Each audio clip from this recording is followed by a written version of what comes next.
یعنی جان سوال که چی خیل انسان مثلا محبتی الله تعالی به چه نائل میشه، چی خیل محبت به چه نائل میشه. 10 چیز گفت.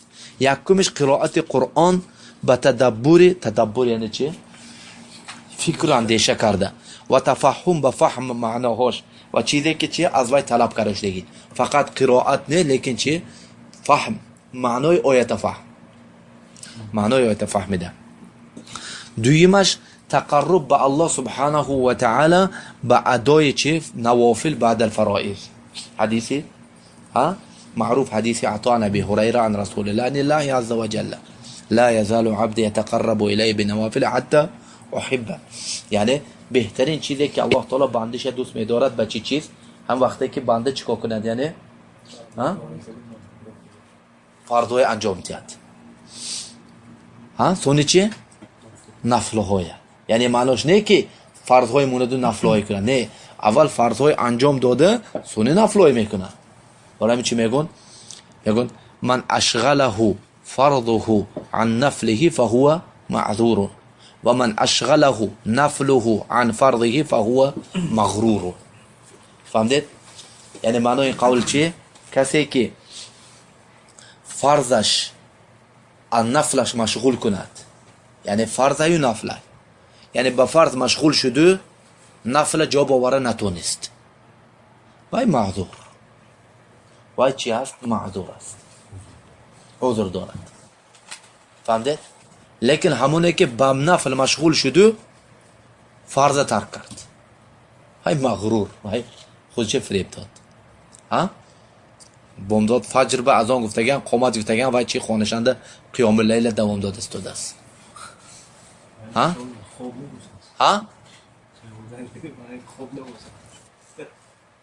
یعنی خواب باشه روبا ما مثلا چی میشد؟ یعنی خواب شرعی میشد، عذر میشد، یعنی لیکن ما دیده است داده، یعنی قوم مثلا چی قیام اللیل 11 رکعت برسونه میکنه شب، یعنی کم نشود گفته، یعنی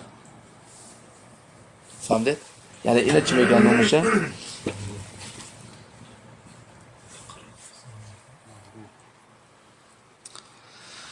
مغرور. سیمش دوام ذکره على كل حال باللسان والقلب، یعنی ذکر الله تعالی بر دوام گفتن، هر حالت، به زبان، به دل، به عمل. والحال فنصيبه من الحبه لقدر هذا، یعنی چی قدری که ذکر بسیار شود همین قدر محبت بسیار میشد. الرابع ایثار محابه على محابك عند غلبه الهوى. ایثار گرفته مدرن چی گفتیم؟ ایثار معنی یعنی پیشگیری چی میشن معنی؟ پیش ماندن. فهمید؟ نه پیشگیری نه، پیش ماندن. یعنی عذر شما مثلا یعنی دو جوال پیش دنده، عذر گفتن که گیر گفتن کدومش خوی کدومش میگیرید، یعنی همینش کدومشه که زورشه که گرفتید همین ایثار کردید شما. فهمید؟ نه یعنی پیش بموندن، پیش بموندن، صحیح، پیش بموندن. فهمید؟ یعنی چرا ایثار و محابه؟ ایثار یعنی چی؟ تو یک چیز نفس یک چیز دوست می‌دارد و الله تعالی دیگه چیز دوست می‌دارد. مثلا یعنی نفس دوست می‌دارد که هوا خنک، دون خونه گرمانده چی خوب کند، وقتی فجر به ساعت 4 خسته رفته آب خنک، طهارت، مسجد رفتن خنک، این نفس اینه چی؟ یعنی چی؟ وزن نفس به این چیز دوست نمی‌دارد، لیکن الله فهمید؟ آده چیه بین نفس تو بین الله تعالی. الله دوست می‌دارد، نفس دوست نمی‌دارد.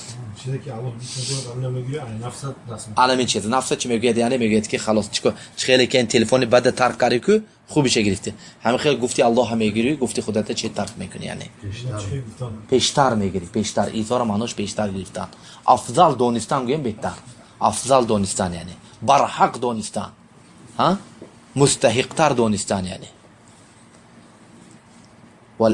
والأثرة عليكم، الأثرة عليكم بيعت مدان كويبه.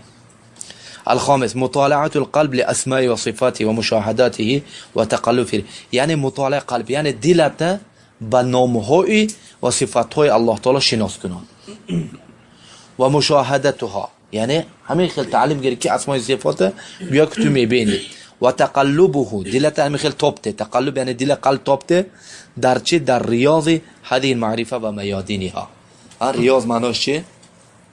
باغ. باغ این معرفه، باغ اسماء صفاتند، یعنی سیر و گشت کن.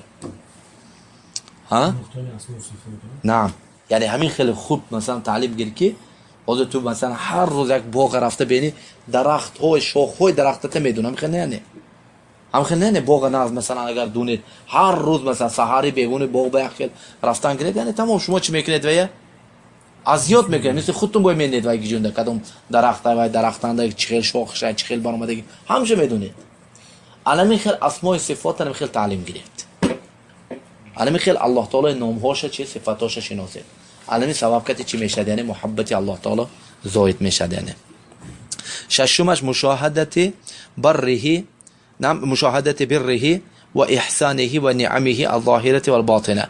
مشاهدة بره، بر يعني خوبي هاي الله تعالى بينید و احسان الله تعالى نعمت هاش بين ظاهره باطنه. نعمت هایی که الله سبحانه، این فقط گفتم چه سبب این چیز، یعنی قصد نه، اصل نه، این نما چه گفتم یعنی سبب میشه. یعنی السابع وهو اعجبها انكسار القلب بين يديه، یعنی انکسار و قلب دلش شکستنش بین یدید نزد الله تعالی بیانه. این چیز خاکساری خوری زاری شدن، گریستن، الله تعالی به چی رجوع کردن، گشتن، این چیز. یعنی الثامن هشتمش الخلوه وقت النزول الى الخلوه او الخلوه. الخلوه یعنی چی؟ تنها موندن، خالی موندن، تنها موندن در وقت نزول الهی. کدوم وقت نزول الهی؟